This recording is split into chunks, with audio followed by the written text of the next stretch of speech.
Have you ever heard a song on the radio or in a movie and thought, wow, I really want to play that? Well, after watching this video, you definitely can. Playing by ear is an indispensable skill, and today I'm going to demonstrate the easiest and fastest way to find the right chords. I want you to think of playing by ear as a game of elimination.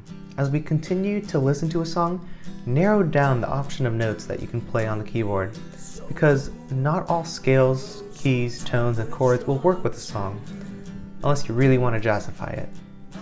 Now throughout this video, I'm going to try to play by ear an original song by my good friend Raul Panchito, who was kind enough to let me use it.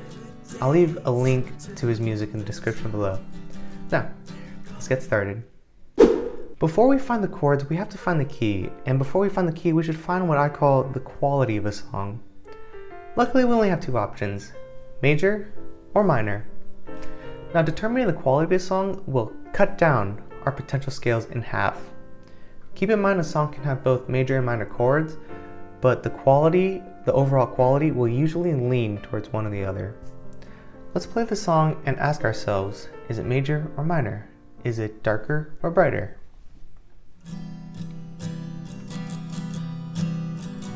So right off the bat, we can tell that it's slow, it's a little languid, it's got some dark quality to it, a little bit sad. Brothers and sisters, everything else in between. So, because of everything I just said and how I described the song, I would consider this a minor song. The quality is minor. Alright, next up, let's find the key. After determining the quality, you can now find the key. This will determine what grouping of chords we can choose from. You should have a strong grasp of scales, but if you don't, focus on C, G, D, and A major, as these are the majority of what modern songs are in. Luckily, these are also some of the easier scales with minimal sharps and flats. As for minor scales, learn A, E, and B minor. Unsurprisingly, these are the relative keys of the major ones I just listed. To find the key to a song, the first step is to listen, listen, listen. As the song is playing, press random keys on the keyboard, and immediately you'll find that some notes work and some don't. Like I mentioned before, treat this process like a game of elimination. If you're hitting random black keys and none of them fit the song, the key's probably in C major or G major, scales with mainly white keys. Alternatively, if you're hitting white keys and they're clashing with the song, it's a safe bet to say the key is probably something like G flat major or C sharp major, scales with a lot of black keys. Alright, well, let's listen to the song and see if we can figure out what key it is. I'm just going to start hitting random notes. Let's see. B fits. E fits. Let's try black key. C sharp is out. So any scale with C sharp, we're going to avoid. What about A flat's out? It clashes way too much. E's good. D's good. C's okay.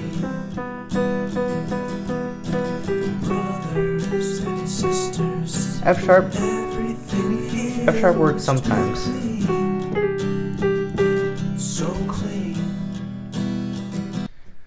So as you just saw, I was hitting random keys and my ear was trying to determine what keys worked and what don't.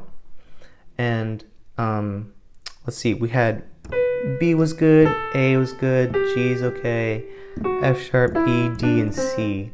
And if you know your scales, those are the notes of the G major scale. But we determined that the quality was minor, so the relative minor G major is E minor. We've determined that the quality is minor and that the scale is E, so the song is in E minor. Now that we know that, we can move on to chords.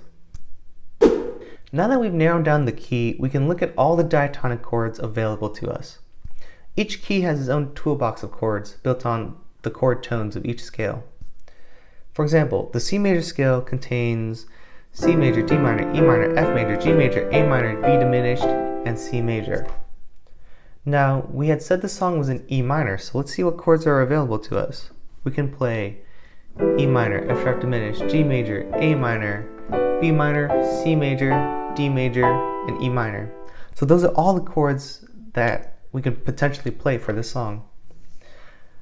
This certainly doesn't mean that we can't borrow chords from other scales or that other chords might work, but staying with the chord tones of one scale will work most of the time when playing by ear. So we know the quality, the key, and the set of chords we can choose from. Next, we have to determine what order the chords are played in, otherwise known as the progression. Try to identify the positional relationships between chords. When listening to a song, does the next chord sound higher or lower than the one you're playing? If it's higher, how much higher? Like a fifth? A third? Is it one note away? Once you ascertain the positions of subsequent chords relative to the ones you're playing, you can make an educated guess as to what chord sounds next. Always refer to your toolbox of chords of that particular key. So for E minor, we're going to focus on those chords I listed out. Alright, let's play the song again.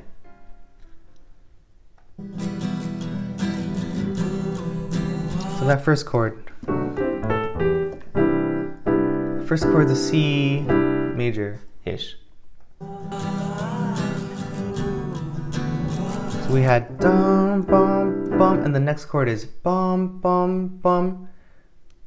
For if you're really listening, you would know that it sounds lower than that C. So we have the C dum bum, and the next chord is bum bum bum, but it's not too much lower. So I'm going to try one note away, and there it is. It's a B minor. What's next? We go bum bum bum bum bum bum. If you listen, you can identify that it's going back up, but not by far, by one note again. So I'm pretty sure it's another C major. So we have C major going down and then going up, but maybe a variation. C major 9. Alright, what's the next chord? Bum bum. Bum bum bum bum bum bum. It's going up. Bum bum bum bum. But again, not by much. So let's go up just by like a couple notes. Bum bum bum bum bum bum bum. And we have E minor now. So now we have the chord progression. Let's play along with the song. Money and fame, all things we claim to be ours, to be mine. I'm not that. So that's pretty much it. When listening to a song, find a chord and ask yourself, is the next chord higher or lower, and how much higher or lower?